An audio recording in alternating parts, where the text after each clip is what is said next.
আসসালামু আলাইকুম এভরিওয়ান। কি অবস্থা সবার? আশা করি সবাই ভালো আছেন। আলহামদুলিল্লাহ। আমিও ভালো আছি। আমাদের দেশে নতুন নিয়ম আসতেছে। সবকিছু আধুনিক হচ্ছে, ডিজিটাল হচ্ছে। তো সেই পরিসরে এখন আজকে থেকে যে একটা নতুন নিউজ দেখলাম সেটা হচ্ছে যে ঢাকা-চিটাগং হাইওয়েতে এআই ক্যামেরা সেট করা হচ্ছে। এটা অটোমেটিক মামলা হবে আরকি।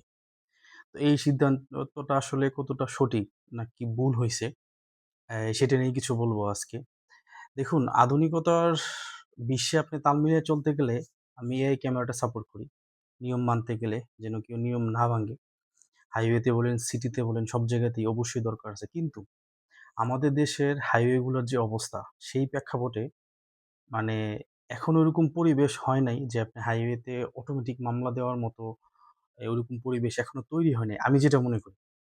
আচ্ছা, কেন মনে করি না? সেটা হচ্ছে আগে বলি। কারণ হচ্ছে যে দেখেন, ঢাকা-চিটাগং হাইওয়েটা অবশ্যই গুরুত্বপূর্ণ একটা হাইওয়ে এবং সবার সবারই জনপ্রিয়। যত বাইকার আছে, আমাদের দেশের যত বাইকার আছে, প্রত্যেকটা বাইকারের কাছে ঢাকা-চিটাগং হাইওয়েটা সবসময় প্রিয় থাকে। আপনি জিজ্ঞেস করে দেখতে পারেন। তো সেই প্রেক্ষাপটে ঢাকা-চিটাগং হাইওয়েতে যে পরিমাণ রং সাইড দিয়ে গাড়ি চলাচল করে, সেটা সত্যিই অবিশ্বাস্য একটা ব্যাপার। আপনি ট্রাক বলেন, সিএনজি বলেন, অটো বলেন, বাস, এমনকি হাইএস, কার সবগুলা যানবাহন ঢাকা-চিটাগং হাইওয়েতে অটো চলে। মানে বিপরীত পাশ দিয়ে চলে, সবসময় রং সাইড দিয়ে চলে। মানে একটু ইউটার্নের জন্য ১ থেকে ২ কিলোমিটার সামনে ইউটার্ন। সেই ইউটার্নটার জন্য উনারা উল্টা চলে গিয়ে তারপর ইউটার্ন নেয়। তো এই বিষয়গুলোর জন্য আমি মনে করি যে ঠিক আছে, এই বিষয়গুলোর জন্য মামলা হোক অটো এবং সেটা এআই প্রযুক্তি আসুক, সেটা আমি চাই। কিন্তু বাইকের যে প্রবলেমটা সেটা হচ্ছে বাইকের স্পিড লিমিট হচ্ছে ৬০ থেকে ৭০ ঢাকা-চিটাগং হাইওয়েতে। যেটা বাংলাদেশ বিআরটি যে ২০২৪ এর যে আইনটা ছিল, ২৪ না ২৩ এর মেবি ওই আইন অনুযায়ী বাংলাদেশের হাইওয়েতে হচ্ছে বাইকের লিমিট হচ্ছে স্পিড হচ্ছে ৬০ থেকে ৭০। এখন ৬০ থেকে ৭০ স্পিড লিমিট আমার মনে হয় না কোনো বাইকার ঢাকা-চিটাগং হাইওয়েতে রাখবে। আর না রাখলেই বিপদে পড়বে, মামলাতে পড়তে হবে। রং সাইড দিয়ে যে গাড়িগুলো আসে, সেই গাড়িগুলোর জন্য এআই মামলা আমি সাপোর্ট করি ঢাকা-চিটাগং হাইওয়েতে। ১০০% থেকে ১০০% ঠিক আছে? সেটা অবশ্যই সাপোর্ট এবং অন্যান্য যে যানবাহনগুলো আছে এগুলো খুবই বেপরোয়া গতিতে চলাফেরা করে। বিভিন্ন কোম্পানির বাস আছে। যেমন আমার চোখে যেটা সবচেয়ে বেশি হচ্ছে স্টারলাইন। স্টারলাইন খুবই বেপরোয়াভাবে চলে এই ঢাকা-চিটাগং হাইওয়েতে। যারা আমরা চলাচল করি রেগুলার বাইকে বিশেষ করে আমরা তারা জানি যে এই বাসটা কি পরিমাণ রেগুলার চলাফেরা, উল্টাপাল্টা টানে, রাফ টানে আরকি। সেটা সেটার জন্য এসব গাড়ির জন্য ঢাকা-চিটাগং হাইওয়েতে ঠিক আছে মামলা দেওয়ার মতো ঐরকম জায়গা আছে।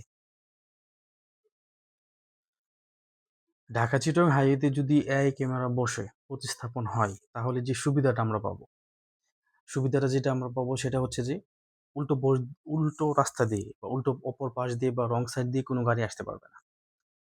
এটা হচ্ছে একটা সবচেয়ে বড় সুবিধা। আর দ্বিতীয়ত হচ্ছে যে এখানে ওভার স্পিড কেউ করতে পারবে না। কারণ এখানে মামলা তো পুলিশ হাতে থাকবে না। হাইওয়ে পুলিশ হাতে থাকবে না, সেটা অটোমেটিক হয়ে যাবে। তো সেই ক্ষেত্রে এটাও একটা সুবিধা। কেউ ওভার স্পিড করতে পারবে না। আর হচ্ছে প্রত্যেকটা যানবাহন একটা শৃঙ্খলার মধ্যে থাকবে। যদি শৃঙ্খলার মধ্যে থাকে, তাহলে অবশ্যই আমি মনে করি হাইওয়েটা একটা এই চলাচলের মতো একটা উপযোগী একটা হাইওয়ে হবে ঢাকা-চিটাগং হাইওয়েটা। আর যে কারণে আমি মনে করি যে এই প্রযুক্তিটা এখন আমাদের দেশে বাস্তবায়ন হবে না বা বাস্তবায়ন হওয়া সম্ভব না। কারণ হচ্ছে যে দেখেন, আপনি যখন একটা হাইওয়েতে উঠবেন, আপনি কার হোক, এই ট্রাক হোক, বাস হোক, বাইক হোক, আপনার গতি সাধারণত ৮০-৯০ এমনিতেই থাকে। ৮০-৯০ হাইওয়েতে একটা বাইকের গতি বা কার হোক বা যেটাই বলতেছি যে যানবাহন হোক সেটার গতি এরকম থাকে নরমাল স্পিড। এখন আপনি বাইকের যদি বিষয়টা আসি, যেহেতু আমি বাইকার, তো বাইকের বিষয়টা হচ্ছে যে আপনার বাইকের স্পিড লিমিট হচ্ছে বাংলাদেশের ২০২৪ এর যে বাংলাদেশ সড়ক পরিবহনের আইন আছে, সে আইন অনুযায়ী বাইকের সর্বোচ্চ স্পিড হচ্ছে ৬০ থেকে ৭০ ঢাকা-চিটাগং হাইওয়েতে বা যেকোনো হাইওয়েতে ৬০ থেকে ৭০। সেই প্রেক্ষাপটে সেই প্রেক্ষাপটে কিন্তু কোনো বাইকারই ঢাকা-চিটাগং হাইওয়েতে ৬০-৭০ স্পিড লিমিট রাখতে পারবে না। তখন কি হবে? অটোমেটিক মামলা খাবে। আচ্ছা ধরেন যে ঠিক আছে ৬০-৭০ লিমিট থাকলো, বাইক চালালো ৬০ বা ৭০ স্পিডে চালালো। কিন্তু বিপরীত পাশে আমার কথা হচ্ছে যে পিছন থেকে যে গাড়িগুলো আসবে সেগুলো তো ৬০-৭০ থাকবে না। বাসের গতি তো আর ৬০-৭০ না। এবং হচ্ছে আপনার ট্রাকের গতি তো ৬০-৭০ থাকবে না। এবং কারের গতি ৬০-৭০ থাকবে না। তখন বাইকে কি হবে? অবশ্যই এটা একটা দুর্ঘটনার সম্মুখীন হবে। কারণ আমরা সবাই জানি আপনি হাইওয়েতে ধীর গতিতে চলা মানে আপনার পিছন দিক থেকে আইসা একটা গাড়ি আপনাকে মেরে দিবে। এটা নিশ্চিত। তো সেই দিক দিয়ে আমার কাছে এই আইনটা ভালো লাগে নাই। আর হচ্ছে এআই ক্যামেরাটার জন্য যদিও আপনি এরকম ক্যামেরা প্রতিস্থাপন করেন তাহলে আপনার ঐরকম রাস্তা লাগবে। কিরকম রাস্তা লাগবে? আপনি দেখেন আপনি যদি ঢাকা-চিটাগং হাইওয়েটা দেখেন এখানে কোনো সার্ভিস লেন নাই। 2/2 4 লেন। ঠিক আছে? তো 4 লেন হলে কি হবে? কোনো সার্ভিস লেন নাই। যে স্থানীয় যে গাড়িগুলো আছে, যে গাড়িগুলোর জন্য সবার সবথেকে বড় সমস্যা সেটা হচ্ছে যে স্থানীয় গাড়িগুলা চলার কোনো সার্ভিস লেন নাই। যদি সার্ভিস লেন থাকতো, আপনি মাওয়া এক্সপ্রেসওয়েতে যান। মাওয়া এক্সপ্রেসওয়েতে আপনি দেখেন, আপনি একবার ঢুকছেন তো ঢুকছেনই। কোনো ইউ-টার্ন নাই, কোনো কিছু নাই। প্রায় ২০ থেকে ৩০ কিলো পরপর। তারপর সার্ভিস লেন আছে। সেক্ষেত্রে আপনি নির্দ্বিধায় চলতে পারতেছেন। যদি এই সিস্টেমটা থাকতো ঢাকা-চিটাগং হাইওয়েতে, তাহলে আমি মনে করি যে এআই প্রযুক্তিটা ঠিক ছিল। এই কারণে ঠিক ছিল যে বাস হোক, ট্রাক হোক বা যে যানবাহনই হোক না কেন, সে তার নির্দিষ্ট গতিতে চলতে পারত। এখন আপনি বাইক আপনি চালাচ্ছেন ৬০ গতিতে।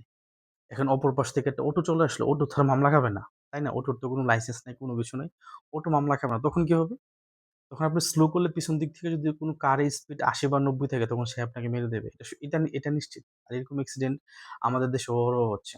এটা প্রত্যেক দিন ২ দিন পর, পর আপনি দেখবেন মানে বিভিন্ন সংবাদ মাধ্যমে যে বাইক দাঁড়ায় আছে, পিছন দিক থেকে কেউ মাইরা দিছে বা ট্রাক দাঁড়ায় আছে, অপর একটা গাড়ি পিছন দিক দিয়ে মাইরা দিছে। তো এটা হচ্ছে।